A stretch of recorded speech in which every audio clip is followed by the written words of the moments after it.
Hi everyone, Babyface Redneck Computer Geek here, talking about the dragsters before we get them put away for the winter. We had a really fun drag racing season. We won a few races, we lost a few races, came out about middle of the pack on most of the rigs.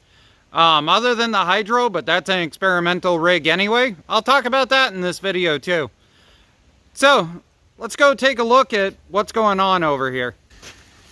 So we've got the big mod with the 25 horsepower in it. We've got diesel liter here. We've got the hydro over there. And the bug is parked all the way over there because I kind of disgustedly threw it off of the trailer and pushed it over there at the end of the last race. But we'll go over and we'll discuss the bug in a little bit.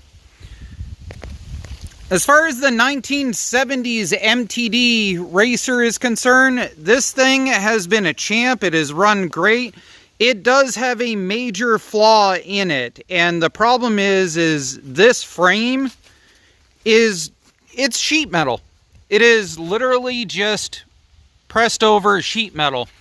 So what happens is when you launch this thing, it arches with the torque, and it screws up and it tries every single time to run you off into the other lane. So you have to bring it back and then punch it again and then straighten out. Part of it could be the gear ratio that I have in this, where it is only a 3-speed. A lot of you have asked what's in this. This is a 801 3-speed. It's the original transmission to this machine, with a smaller pulley put on it with the guards. And I've never taken this apart. The rims, the tires, everything, they are exactly what came on it when I got it. They are rust welded to the transaxle. These are D-hub, and they are rust welded on to the point that I cannot get those rims off of there. So this is just the way it was. It's not been changed at all. It does great. As you can see,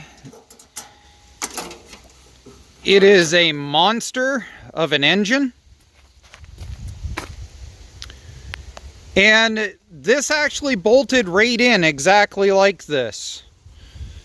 I didn't have to drill any bolt holes or anything. It all just lined right up like that. I had to clearance this a little bit, as you can see. And I had to put in a different gas tank in order to fit because of the valve coming into it. Now, they're talking about potentially doing twins and singles for ice racing this year. So we may end up trying to configure this in order to do ice racing. We'll see. Haven't quite decided there. The diesel liter. So we experimented and we threw on a gigantic cast iron pulley. It is a behemoth of a pulley, and weighing in at like 12 pounds. It makes this thing an unstoppable tow rig. It is all about the torque now. The problem is the motor spins up really, really, really slowly with that pulley on there.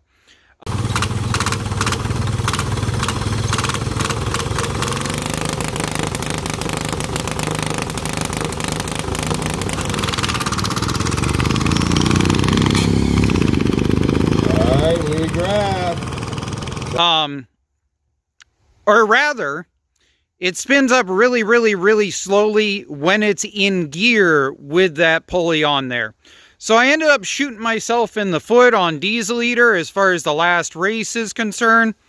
And we haven't quite decided whether we're going to leave diesel liter as a diesel, or the other debate that's in the works is whether we might swap diesel liter over to being something like a twin cylinder Kohler or something like that. So while we're on that topic, that's the reason why the bug ended up over where it is in disgust. This twin cylinder Kohler does 6,400 RPM, 6,400 RPM. It's on stock internals, everything, but the Bug does not. Keep that in mind. We're going to go back and discuss that. First, we're going to come over here and discuss the hydro.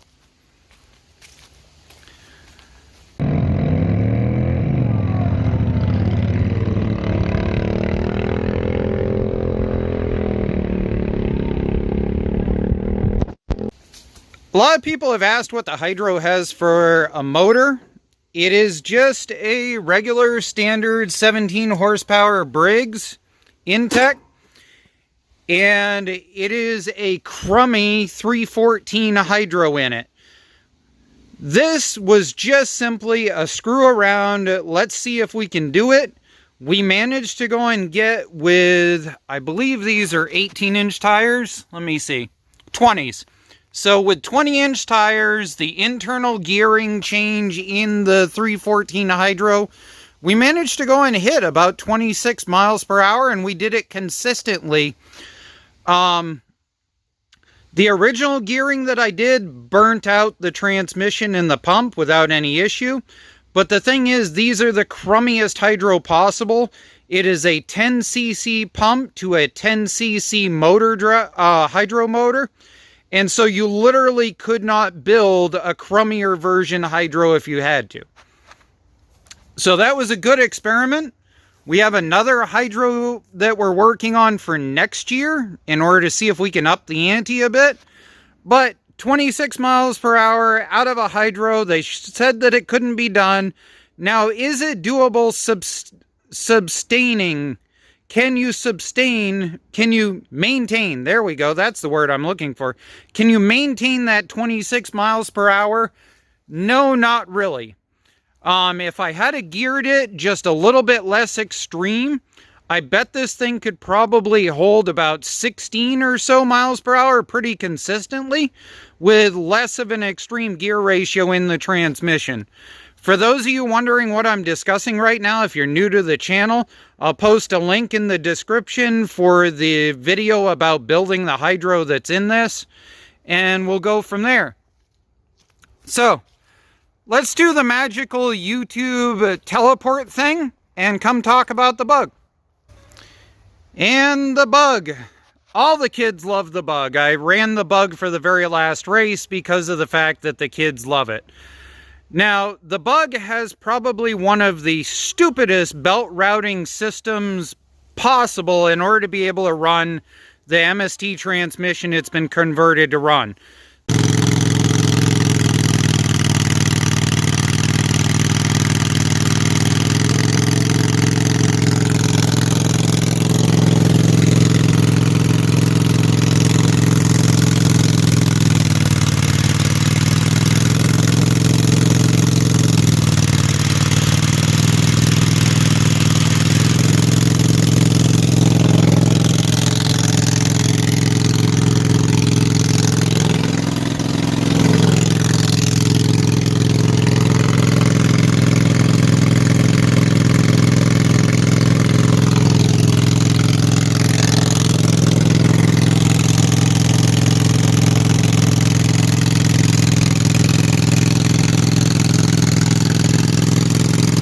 This Bug did start off as an MTD with an F&R in the back, and it is using the F&R clutch system.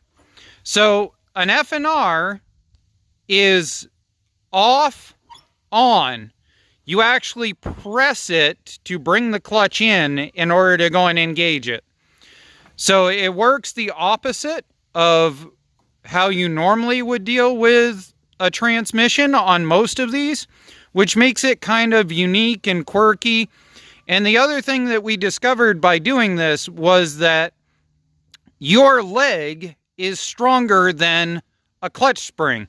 So if you curb stomp this thing, you actually will kill the motor dead in its tracks because you're so strong that you end up just bogging the motor right down. So what I had to do was actually sit on this thing and progressively learn to press it and progressively learn the exact amount to push it in order to get the engagement, and then give it the little bit extra to hold it, and then clutch it halfway down.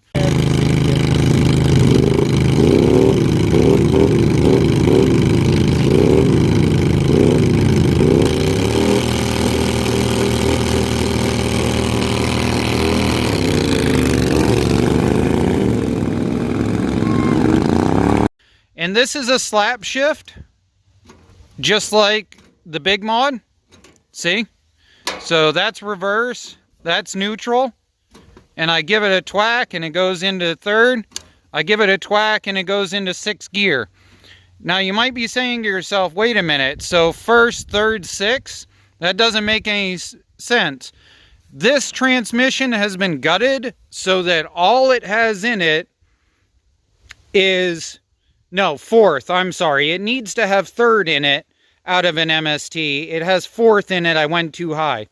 So all this transmission has is reverse gear, first gear, fourth gear, sixth gear. If I build this for next year, I'm going to take the fourth gear out and I'm going to swap it for third gear, because the takeoff in fourth gear bogs just a little bit too much. These are 1970s tires off of a Craftsman. I've had a lot of people ask about that. This seems to be a discontinued tread. I've had a lot of collectors get a hold of me about this tread, and I thoroughly understand why they're so obsessed with it. Out of any Turf Saver style tread that I have ever used, this most definitely gets the best grip for a Turf Saver tread. I've actually got another set of these that are in worse condition as far as like the rod on the side, but I'm debating using these for Ice Racer tread in order to see what happens. At the very least, I'll go and cause all of the nostalgia people to scream and yell and write comments about sacrilege, and that's always fun too. So there's that. The wheelie bar, I get a lot of comments on that there's no way it would ever help, and that's because this machine never wheelies. I'm sitting so low into it and I'm sitting so far forward that, in all honesty, what I really need is I need to put a battery or something back here and get some weight on the rear tires. The top racer in Outlaw, or one of the top racers in Outlaw, he actually has like 200 pounds of weight that he puts onto the back in order to be able to get his machine to grip. And I'm debating whether this machine needs a similar situation. I think what I'm going to do for next year if I run this machine is, first of all, the wonky belt setup is going to go away. The wonky cattywampus stupid belt setup is going to go away. I'm going to convert it to a direct steer setup going straight down and through like they do on circle track racers. And then that way I can convert the belt setup to come right straight back into the transmission. None of this stupid, dumb idler pulleys all over the place junk. This system is utterly, totally junk. It would be fine if I was circle track racing it, but it is worthless as far as the drag strip is concerned. So, we originally came over here to talk about the motor. So, let's talk about the motor. Now, this is basically the exact same motor as what's in the other racer, except for this motor only turns up to about $4,000. It's like about 4,200 or so. And the reason being is because what I didn't know, or rather I didn't realize until after dealing with it for a while, is that if you buy the genuine Kohler coils that have the resistor and the shielding in them, they actually are self-regulating. And they have a resistor in them that self-regulates, and it stalls out the coil at 4,000 to 4,200 RPM. So what I need to do is I need to go and get the coils that are cheaper, ironically, in order to be able to make this so that it'll spin to the $6,000 that the other motor will spin, and then it would be a viable candidate in order to be able to race. As it is only spinning at 4,000, it is just barely better than stock, and this thing was pretty much a waste of time to even bother running in big mod at that point.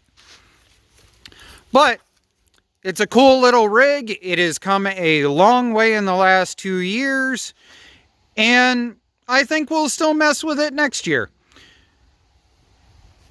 Will it go ice racing? No. I'm going to store it. We're going to put it away for ice racing, and we will bring it out next year.